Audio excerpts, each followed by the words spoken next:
we've done a lot of speculating on the air, and now the listeners are also speculating. I've got a bunch of email here about it. Danni calling out sick to the show. Now, everybody knows that Danni has a somewhat weak gastrointestinal issue going on there, where, there's always something going on with your stomach. Now, it was kind of ironic to both B-Right and me, and, of course, the listeners, that Danni would call in sick during this Rumspringa time where she's saying yes to everything. Rumspriggity, rumspriggity, rum. Now, you guys know that Danni has a... Rumski-boo-boo. Danni has a... she's planning this January fiesta that we're really waiting for it to rev up.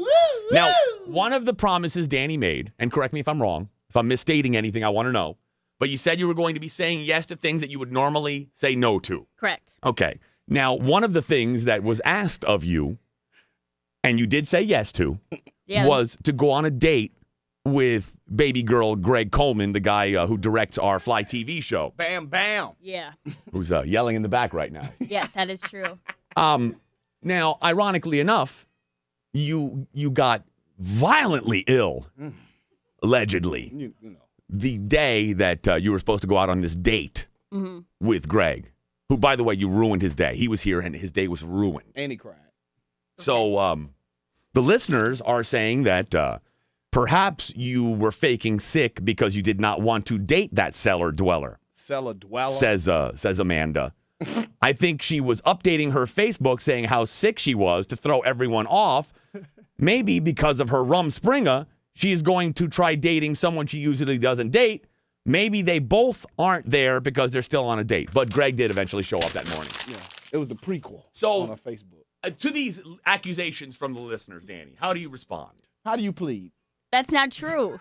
I was not sick. Okay, maybe my pancreas was really upset at Greg and didn't want to date Greg, so it had a mind of its own. But I was actually okay with going on a date with Greg. Now, maybe the subconscious made me sick and decided that was just not going to happen because I had some pancreas problems, in which I What are pancreas problems? I don't know. I went to the doctor. I just started throwing up, and I didn't feel well, and it had been happening for a while before the Greg date.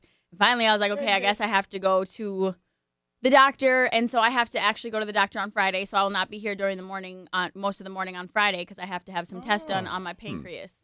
Greg will be here. Be right. What's up, dog? I don't Are you know. believing any of this? I really ain't going for it. Or do you I think don't she's have to just trying lie to to back you. out of No, you don't have to a lie, date? but I mean, you find creative ways of getting out of things a lot sometimes. Like when we go out to drink or if we're gonna go kick it or stuff like that. My pancreas hurts. You'll come up with some creative reason as to because we all know that you have. Hello. That don't mean nothing to me. This is That don't say medicine. pancreas. I've seen pill From bottles. when I went to the doctor I've yesterday. seen pill bottles before, Danni. Danny, that could be penicillin. Anything. We don't know what that is. But Greg, not the best looking guy in the world. Definitely. He's not that bad looking, though. No, well, okay. That's very nice of you From to my say. opinion, Greg's all right. But as far as he's a good guy, he's funny. Right. He's driven. All the stuff that you've said. He does live in a basement. You were looking for. Well, yes, he does live in his parents' basement. There is that. He works here, so I know how much he makes. It's not that much. No. But he is. But that's besides the point. But he it was is my driven. pancreas. It was your pancreas. I ain't never heard of nobody I'm just saying. having no kind of all I'm saying pancreatic is, How old are you? 23 years old. Do I'll be 23-year-olds 24 have, next week. do they have pancreas I don't even issues? think you got I am a pancreas. rarity, okay? I have always been rare Okay. in everything I've done. So now that your pancreas is healed. Oh. it's now, not healed yet. We are still having tests done on Friday. So yes, this- because I'm skipping out on Friday to have breakfast with my lover. Actually, this weekend, so you wouldn't be able to date this weekend because you have pancreas No, testing. I can go on dates this weekend. My tests are Friday morning. Is Greg the guy you're going to be going out on a date with this weekend? No. Oh, I think. Don't you think he So his deserves time- Greg that did kind of- not ask for a makeup date. And quite frankly, if he did, I would think he needed a haircut. Well, but who- that's beyond the point who- because it was my pancreas. Who wants to be rejected twice? Nobody. Nobody. He was not rejected. When you're sick, that is not a rejection. Greg, do you feel Greg like and I do you talk feel to each rejected other. back there, Greg? See? You know what I'm saying? See? I'm just saying, maybe if he stepped up his game, my pancreas wouldn't have been upset with him. So you're saying your pancreas rejected I'm Greg, just not saying, you? it wasn't me. right. I was all ready for the date, and then the pancreas started acting up, and that's all I'm saying. If Greg starts acting right, will Greg be able to smash your pancreas? Why don't you go ahead and ask Can your you pancreas ask that my right now? Yes, go ahead. Hold on. I don't even know Wait, where it's right here. Where is the pancreas? I don't even I know. Right have here. no idea. Hold on. Nope, that would be the appendix that's gone already. What are you talking to down there? God. Ask while you're down Well, there. that says hell no, Greg.